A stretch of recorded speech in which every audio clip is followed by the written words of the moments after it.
going on, everybody? It's Sailboat from Sailboat.Sneakers here, and today I'm back at you with another episode of Sailboat's Customization.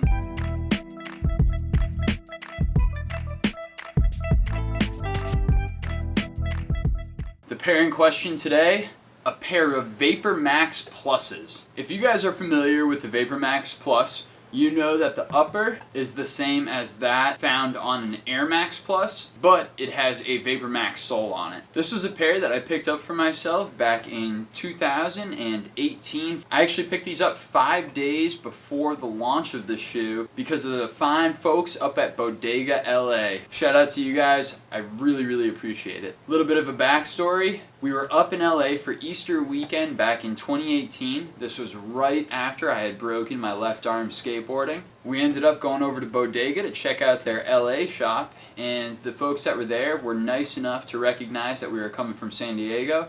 So they ended up selling me 2 early pairs actually, which was kind of cool. Granted, the pairs were coming out about 5 days later, and they knew it was my birthday coming up within a few days after that Easter weekend. So they decided to float me the pairs for retail costs, which was really nice of them because I ended up having a couple pairs early. This pair of VaporMax Pluses is going to be swapped with either a Yeezy 350 midsole and outsole or an Adidas 4D Forward midsole and outsole. As of right now, I have a poll up on my Instagram story. The 4D Forward is actually leading 2-1 right now as far as the ratio is concerned. I think it's something like 22 votes to 11 votes. We got a couple more hours left, and then we determine which midsole and outsole combination is going to be attached to the upper of these VaporMax Pluses. At any rate, the very first step that needs to be taken is I gotta detach the uppers from the midsoles. Let's get into that process so we can see what this shoe looks like with all of the components separated. Now there are a ton of different ways that you can go about detaching the midsoles from the uppers of shoes. I personally prefer using a steam gun. In order to use the steam gun efficiently, you definitely need to make sure that you have some sort of heat-resistant gloves. After you have your water loaded into the steam gun and it's properly pressurized and heated, what I do is I take the steam gun and I point it directly at the crevice in between the midsole and the upper. I utilize a little bit of pressure from my hands to push the upper off of the midsole while I direct my steam at one specific spot. And then after a little bit, I will utilize my acetone to help to separate the glue bond even further. During the detaching process, I like to utilize as minimal chemicals as possible, so I try to use the heat gun a lot more than the acetone if I'm able to. The one thing is, you really need to be careful when utilizing the steam gun because the steam vapor is so hot that it could potentially damage different parts of the shoe. Once I have a little bit of separation occurring between the upper and the midsole, I make sure to continue to target that area specifically utilizing my steam gun and acetone. After a little while, you'll be able to see that the upper peels back from the midsole pretty easily, and you can actually use pressure to start to separate it even further. Be careful with the amount of pressure that you're utilizing during this part because if you pull too hard, you may actually cause damage to the midsole. Now you'll see I also use what many people know as a bone separator. Many times this separating tool will actually be made out of some sort of animal bone. However, you can see that I utilize a wood bone separator because of the fact that I got it from a pottery kit. This tool actually proved to be one of the most useful tools during this detachment process because it helped me gain some leverage between the uppers and the midsole, and it helped me to peel back the upper just a little bit extra. This little bit of extra leverage helped me to separate quite a bit easier, and as you'll be able to tell, when I got over to the second shoe, my process went a lot quicker. Luckily, I was able to do the entire detachment process without any sort of damage to either the uppers or the midsoles. You just got to be really careful. When you're using so much heat, it can become extraordinarily easy to damage different parts and different components of the shoe, so you want to try to avoid that as much as possible. You'll see there are a couple points where I actually insert the steam gun directly between the midsole and the upper, and actually utilize a little bit of leverage from the steam gun itself to help to lift the upper from the midsole. The combination of the leverage with the heat is actually super useful in helping to detach the two components from one another. Little squirts of acetone will help to finish it off and help to break down those final bonds between the glue.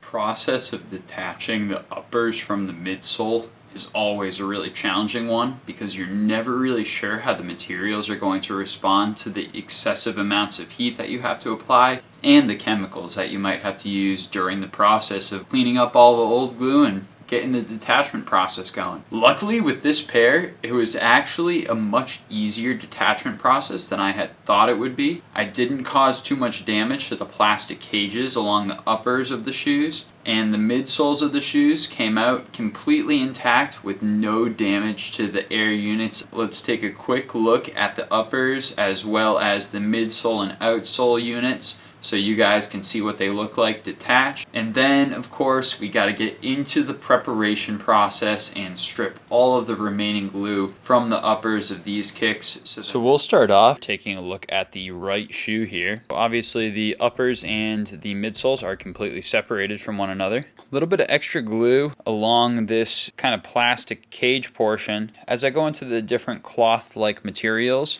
you can see that there's not a ton of glue. Quite honestly, I think that this cleanup process, as long as I'm careful with it, will be pretty easy. It's probably going to take a long time, but I think that as long as I'm pretty delicate, that I'll be able to preserve the integrity of all of these surfaces. As we come on to the actual bottom portion, you can tell that there's a little bit of this glossy sheen, which obviously tells me that there is a bit of glue remaining there. It's not a ton. As I come over onto the plastic toe cap here, you can see that there is also a pretty fair amount of glue there. Now, whether or not I'm going to keep this plastic kind of toe cap on there is still up in the air, and I'm actually going to leave that to the people. I have another Instagram vote up right now, so I can see if people think that I should leave it or if it's time to ditch it. I personally am leaning towards ditching it, but it's already there, and it's going to be a lot more of an effort to remove it and then have to replace it later. So I'm going to leave it for the time being. Coming over to the midsole, you can see there's definitely a fair amount of excess glue on the upper portion of the midsole here. All of that kind of shiny stuff that you see, that's all glue. That still needs to be removed. Of course, I'm not using this midsole and outsole combo for this project, but I wanted to at least show you what the results were. You can see a couple of spots, especially up through here where the plastic part was digging in, where it's a little bit more pressed down. Luckily, no actual damage occurred during the removal of these midsoles. And the air units of the VaporMax outsole are still completely intact, so this can be reused for a project in the future. I probably will give these outsoles a deep clean and a de-yellowing so you guys can see the difference between a couple different icing products. For prepping the uppers, all I needed was acetone and cotton balls to get off all of the excess glue. It turned out that the plastic cages on the sides of the uppers, which I expected to be a lot more brittle with the application of acetone, turned out to hold up pretty well underneath the chemical process. Still, I tried to be as sparing with my acetone as possible, and the entire cleaning process, although it took a long time, was actually pretty simple for this pair. Alright guys, we're back to the sole swap of these VaporMaxes. I'm actually really excited today. This is like one of the most excited I have been to get a pair of sneakers in a while. This box right here came in a few days early from StockX, which means that I get to start working on these kicks a little bit sooner than I expected to. And in this box is the pair that we will be sole swapping with these Nike Vapormax Pluses. I've waited a couple weeks to get this package, and now that it's here, I am super pumped to get it open and find out what this new 4D cushioning is all about. So without further ado, let me open this damn package so we can see what's inside and what these kicks look like from a close-up perspective.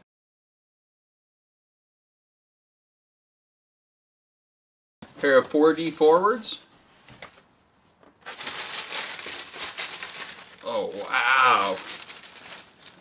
Oh man, holy shit. Yo, this is way different than the original 4D. I am very, very excited about these. Let's take a closer look. So one of the things that I want to mention right off of the bat here is that these are actually substantially lighter than the original 4Ds that I've worked with in the past. I can just tell by holding it that these are way less dense and use way less material. They're way lighter by like a significant amount. This upper is also a super light upper, so I'm sure that that's a contributing factor, but I can definitely say with certainty that these 4D soles are way, way lighter than their predecessors. You can see the pattern is a lot less bunched together. It's almost got this like DNA spiral type of look to it. It doesn't look quite as much like a ladder. It just looks like it has a lot more give to it, and when you press into it, you can see that the material has like a pretty significant amount of squish to it. I think that that's going to be a really huge factor in the comfort with this 4D midsole print. You can just tell that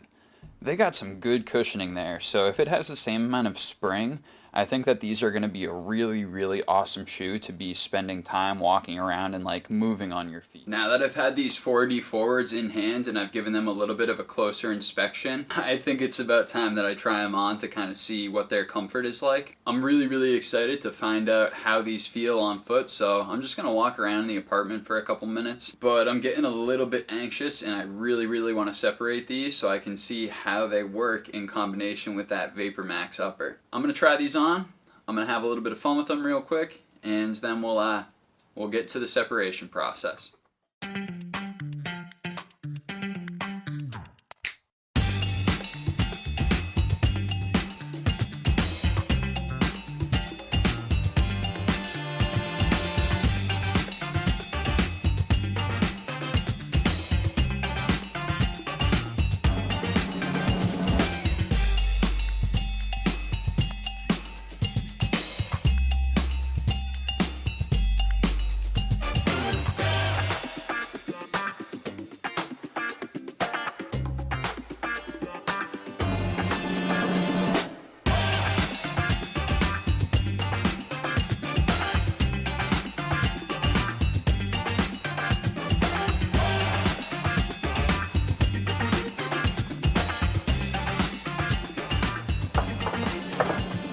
I actually worked up a sweat doing that one. As you can see by my performance-based wear test, they definitely fit that bill. These things are comfortable as hell. Obviously, I got a lot more wear to put into them, but goddamn, these things feel really good. For anybody wondering, they do fit true to size, at least in my opinion. If you get the opportunity to try on a pair, obviously that's like the most important thing. These feel pretty good, and they're nice and lightweight, they're breathable, they move well, they flex well, they cushion, they respond well. I don't have any complaints except for the fact that they're not on this pair of VaporMaxes yet. That being said, let's get these soles off so we can start the final process of actually creating this hybrid. Let's go.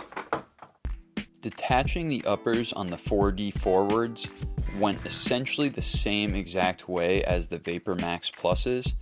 However, I found out that the 4D forwards were actually very, very easy to separate. Like almost conspicuously easy to separate. One thing I did learn during this process is that I've seldom wanted to utilize the steam gun inside of the 4D forward because for whatever reason it actually was causing ever so minor damage to the uppers of the shoes. When I was utilizing the steam gun on the outside of the shoe, it had no problem whatsoever, so I just continued with that for the entire process. You'll be able to tell that even though obtaining my first bit of separation was a little bit more challenging, the remainder of the shoe is actually a little bit easier. Here, my separating tool absolutely came in the clutch, and it made it a lot easier to separate the upper from the midsole, especially with the first couple of segments. You'll be able to see that after I got it underneath this first little section, the rest of the process actually went surprisingly smooth. It only took a little bit of pressure, and then as soon as I was able to get the heel out of the heel cup of the midsole, basically the rest of the shoe just kind of peeled off nice and easily. The only thing that I had to be super careful of was the toe, just because I didn't want the outsole to rip near the toe. When that happens, there's really no turning back, and you're just left with some damaged components at the end of the day. Although you can definitely salvage a project like that, it's so much nicer to have all of the components separate nice and cleanly, because then when you make your final product, it just looks that much better. Even though it might look like this is a pretty simple process, it's really important to be delicate with your work and take your time with your work, especially if it's not something that you've done before, because you definitely don't want to apply too much pressure and cause any sort of damage to the components that you're trying to swap.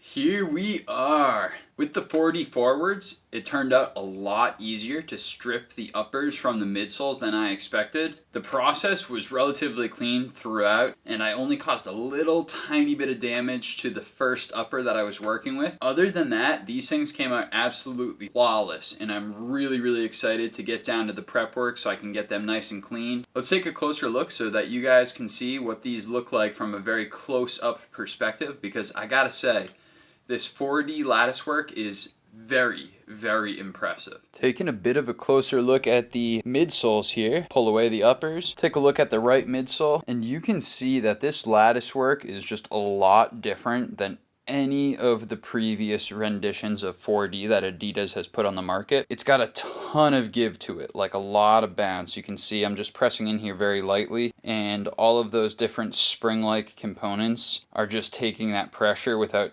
any sort of effort. It's pretty cool because you can actually tell based off of the distance between the different components where there's going to be additional cushioning. So of course in the heel, where many people are prone to strike during their running and walking patterns, the cushioning is a little bit more intense. It's still very forgiving, but it actually helps to cradle the heel quite a bit more. And then as we come to the forefoot, you can tell that those units are a little bit further apart, and there's not quite as much cushion, but this part of the shoe doesn't have to bear as much weight on a regular basis. You can see that there's definitely still some glue that needs to be cleaned up. The fact that there's so much more empty space in the core of this midsole means that the glue application is going to be especially important around the perimeter of the midsole in order to get a correct bond with the uppers. Overall, I'm insanely impressed with this midsole. Moving to the uppers, you'll see that the detachment process went really good, and other than a couple of spots,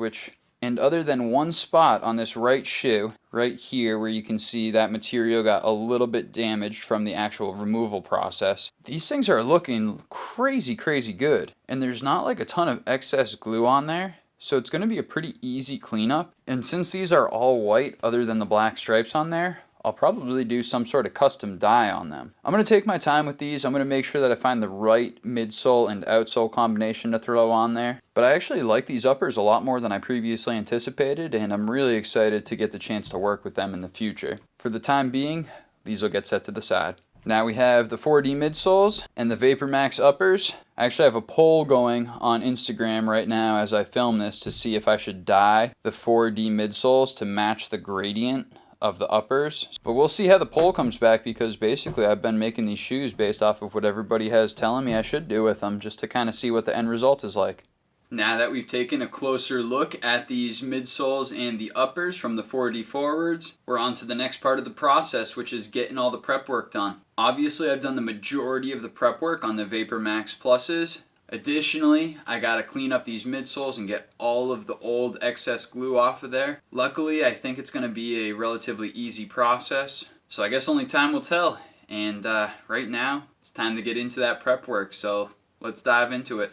The prep work for the 4D midsoles, again, just acetone and cotton balls and wipe all the excess glue down. Now that I've removed the excess glue from both the uppers and the midsoles, it's time to try and figure out alignment. Alignment is definitely going to be one of the most difficult parts of this process, because I have two completely different shoes that I'm trying to get to line up just perfectly so that I get them to not only look flush, but feel flush too. There's definitely a certain balance that you need to strike when you're trying to mesh two different shoes together, and I can already tell that this is going to be a little bit more challenging, especially with the plastic toe cups on. However, I think that might also give me a pretty good opportunity to kind of line things up, so that way, when I do get to the gluing process, I'm able to have more definitive lines. And from my previous experience, having definitive glue lines is definitely a big positive that can help me get everything lined up correctly and make this project look as seamless as possible. Let's go into the alignment process, and I will walk you guys through the alignment process when it comes to a sole swap hybrid. Figuring out the alignment between the midsoles and the uppers is arguably one of the most important parts of the process. In order to get everything to match up as correctly as possible, you really need to take your time and try to make sure that everything is as form-fitting as you're able to.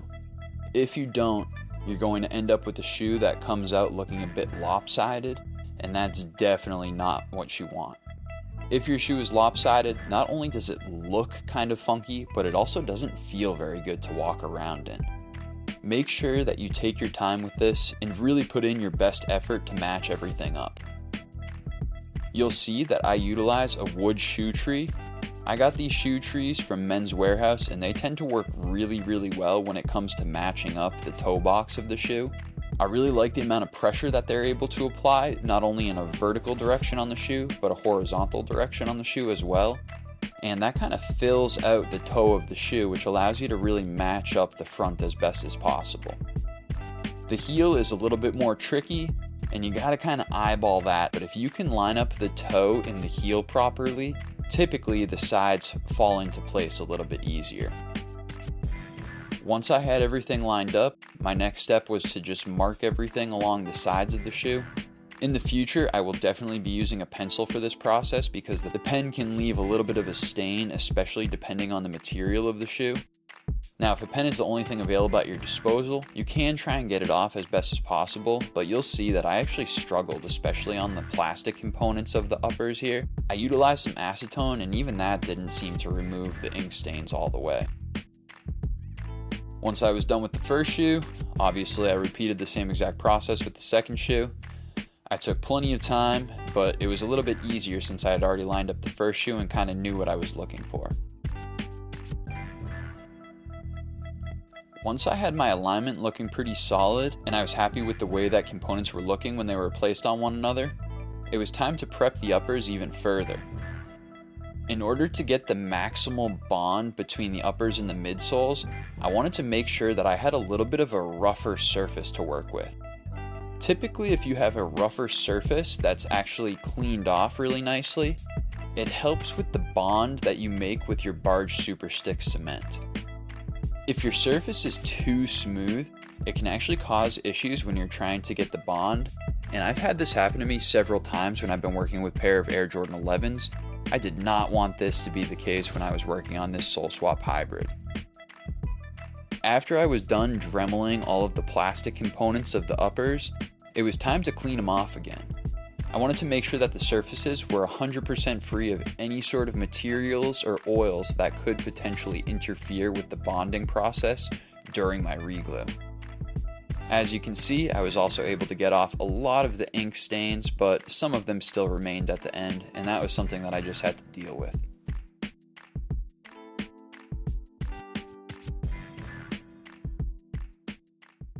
All right. I am pretty much done with the entire prep process at this point in time. All of the glue has been removed from the midsoles as well as the uppers, and you saw me dremel down the uppers a little bit too to give a little bit of a rougher surface. The reason why I wanted a little bit of a rougher surface is because sometimes if you have surfaces that are a little bit too smooth or too slick, you won't get the appropriate bond with the glue when you go to do your reglue. I've had this issue a couple of times with the patent leather on Jordan 11s, so I wanted to make sure that I didn't run into that problem with this pair because I am running on a little bit of a time crunch. Turns out that about 60% of you guys wanted to see the midsoles in a dyed condition. Only about 40% of you guys wanted me to keep them the original cream color. So it looks like I will be utilizing my RIT dye yet again to dye these midsoles. These midsoles, being a kind of cream color, should dye a little bit more quickly. I just got to make sure that I don't over dye these because the colors on the uppers of these shoes are a little bit more pastel. I don't want to go too deep with the color that I dye the midsole, otherwise they're not going to match up that nicely. Let's get into that part of the process. After that, all we got to do is re-glue the uppers to the midsoles. The dyeing process is very easy to do, but it's also pretty tricky to get it 100% correct. When you're working with dye, you you have to recognize that you really only have one shot unless you want to make the dye darker. So typically what I like to do when I'm dyeing different materials is I start off a little bit on the lighter side. You can always go darker with your dye, but you can never make it lighter once it's already set into whatever material you're working with. I prefer using RIT synthetic dyes. I find that creates the deepest color for me when I'm working with shoes. I've had good luck with the 4D components that I've dyed in the past utilizing RIT, so I continue to use that regularly. I'm sure that there's plenty of other good dyes out on the market, but RIT's played a really good role in all of my customization projects, so I continue to use it. One of the things that I did throughout the course of this was make sure that the water levels were correct to cover the 4D midsoles as much as I wanted to be covered. Additionally, as I went through and I recognized that the dye color was not as deep as I wanted it to be, I continued to add additional dye so that there would be more coloration that could potentially seep into the 4D midsoles. You can see with more dye, it actually made the color get a lot deeper. However, the colors didn't match up to the uppers perfectly, so I had to utilize a couple different colors to try and make them match up even better. I utilized with my teal a little bit of yellow to try and bring a little bit more of that green color to that otherwise blue color. And with the purple, I actually added a royal blue to try and make the purple a bit more deep. You can tell that this actually worked pretty effectively, and even though in this lighting it doesn't look perfect, once the dye had set into the 4D midsoles, it actually looked pretty good and it matched up with the uppers pretty damn well.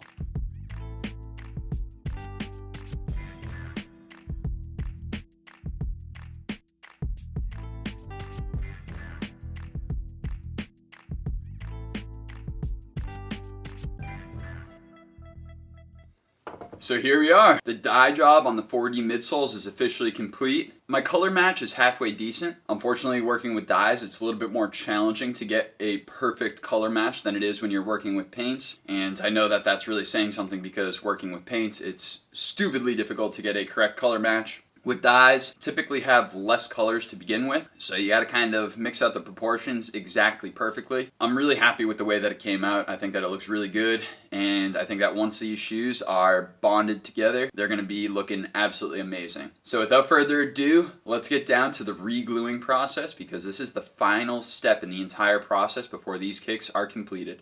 For my reglue process, I use a number of different materials. Potentially the most important one is a face mask. I highly recommend never getting yourself involved in a reglue project unless you have proper ventilation and you also have a proper respirator on to try and vent out all of the chemicals so they do not cause you any personal damage. As you can see, I utilize a couple of different brushes as I'm going through my process. I have two small brushes which I use for fine, more detailed work and fine line work.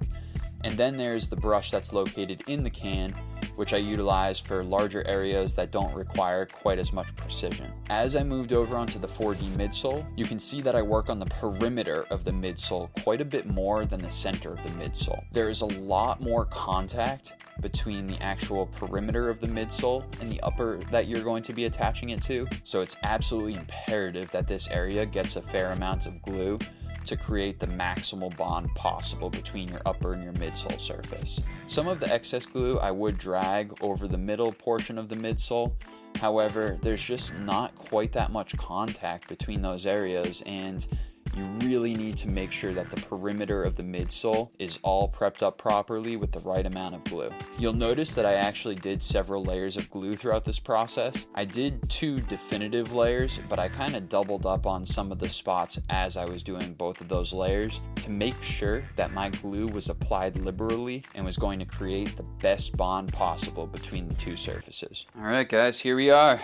The most important part of the process, the actual reglue. For this part of the process, I'm going to be regluing the toe and then the heel, and then I'll do the middle parts. Hopefully everything goes according to plan, because this is most definitely the most important part of the process in order to get a good looking final product. You can see the alignment looks pretty solid. It's going to be a little bit funky, and I'm going to have to really apply a lot of pressure to make sure that these surfaces bond to each other nicely. I get one shot at it, so let's get down to it and let's see how I can do. After letting the glue sit for about 2 to 3 hours, I reactivate it using my heat gun. Once everything is lined up 100%, I clamp together at the toe and make sure that that is the first part that gets attached.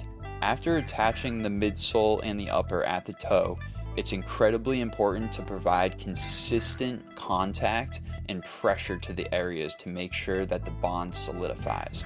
The longer that the glue is able to dry between the surfaces, the stronger the bond actually ends up. That's one of the reasons why they recommend that you don't wear the shoes for a solid 24 hours after applying your glue to them. Once I was done with the toe, it was time to come to the heel. While I'm doing the heel, I actually remove my shoe tree and I utilize my fist, almost as if it was my heel stepping into the shoe. This is going to help to pressure the uppers into the heel cup of the midsole, which is going to allow it to come into contact with all the areas that it typically would when a foot is inside the shoe. This helps to get an incredible bond at the heel, and like I said, if you are able to line up your toe properly and your heel properly, typically both the medial and the lateral sides are going to fall into place, and the re-glue through there is going to be a lot easier. As you can tell, the shoe looks pretty much all put together when I start to heat up the medial side of the shoe, but those parts clearly aren't attached. As I'm moving my way down the sides of the shoe, I heat up small sections a little bit at a time and apply pressure within those sections to try and get the best bond possible. Once I've heated up section by section, I just move my way down the side of the shoe, trying to push everything into place. I found out working on the first shoe that it was actually probably a better idea to line up the lateral side before the medial side. That's something that I discovered after I had already attached the medial side. Coming over onto the lateral side, I definitely didn't mess up the bond by any stretch of the imagination, but it seems like the alignment was just a little bit off. Luckily, having this be the first shoe, I was able to learn my lesson for the second shoe, and I actually corrected that process. Once I've worked on the entire outer edge of the shoe, I stick my heat gun in the shoe on a very low temperature in order to heat activate all of the glue inside, and then I actually physically step into the shoe to provide some pressure to allow that glue to set into place as best as possible. After I've stepped in the shoe, it's time to insert the shoe tree again and try to attach any parts of the shoe that seem like they might have been trying to peel or pull back from one another. That's a process that you'll recognize is pretty constant. Sometimes the glue starts to peel back a little bit at different parts of the upper and midsole, and it's important to make sure that you're continuing to provide constant contact and pressure to try and keep the pieces together.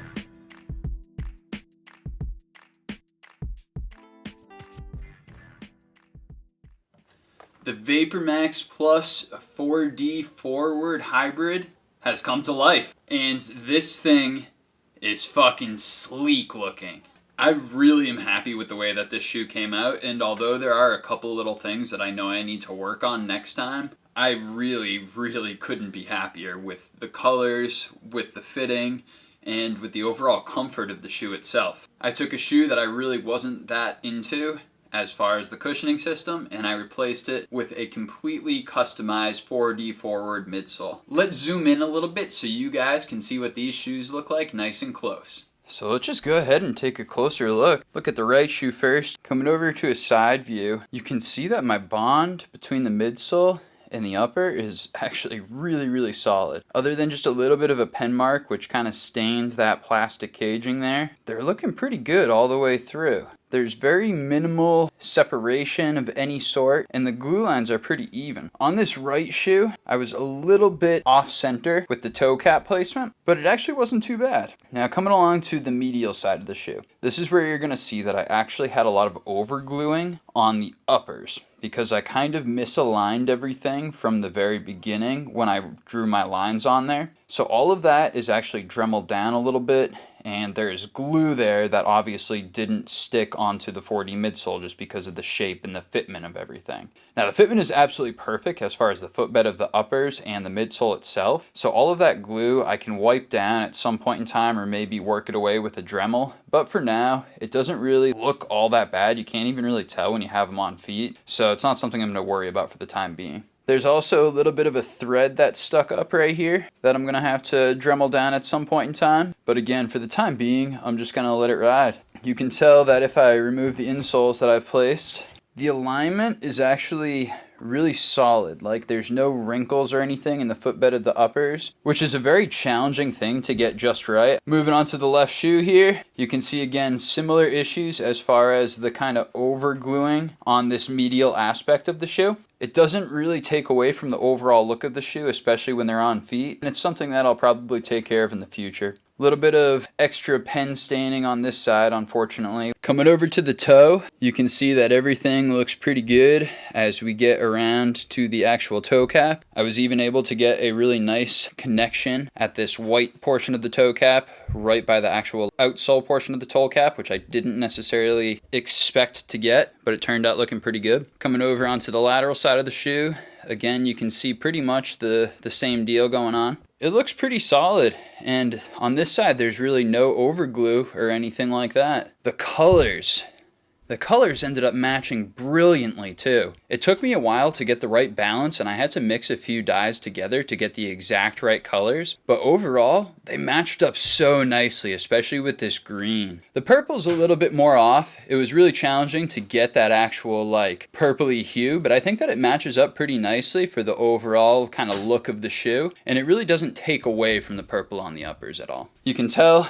applying a little bit of pressure, there's no separation that's occurring. Everything is stuck there solid. It's a really good bond. Nice and strong on all parts of the shoe. I will say I've worn them around the house a little bit. I haven't worn them outside quite yet. They're super comfy and they fit absolutely perfect. Just looking at these shoes right next to each other, again, I'm really proud of the way that these things came out. I think that they look really good. I think that the dye job turned out absolutely killer. I think that the fitment is a lot better than I have had on any of my previous kind of sole swap hybrids before. I think that it's just a much better cushioning system and much more comfortable, and something I'll enjoy wearing quite a bit more, honestly. And there we have it, the conclusion of this custom sole swap hybrid.